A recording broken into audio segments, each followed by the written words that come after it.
Okay, try natin naman ang IMO bulb na i-connect sa cellphone.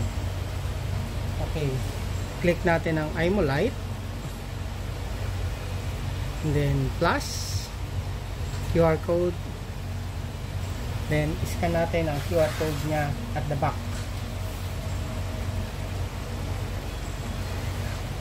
Then nalagay connect Bluetooth, next, next, next, next.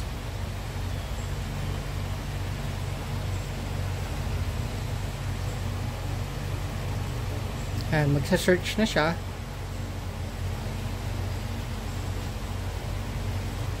Tuloy-tuloy lang kung anong internet na nandoon sa iyo. Basta 2.4. Magko-connect na siya dire-diretso. Yan, 90%.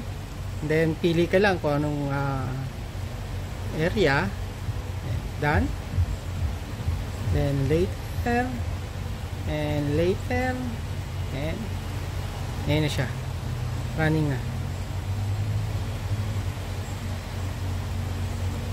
Ganyan lang kabilis ma-connect.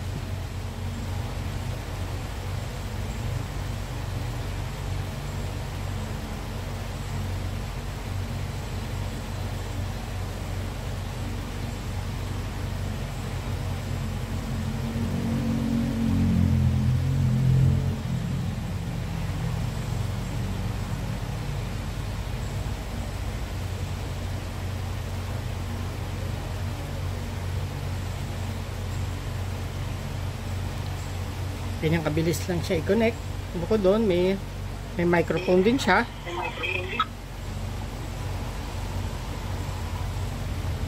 Ayan, patay natin yung ilaw.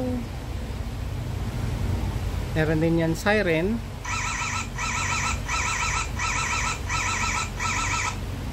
And then, kung privacy, pagka click mo yan, yuyuko yung unit. On natin ulit para makita natin. And resolution niya hanggang 2K.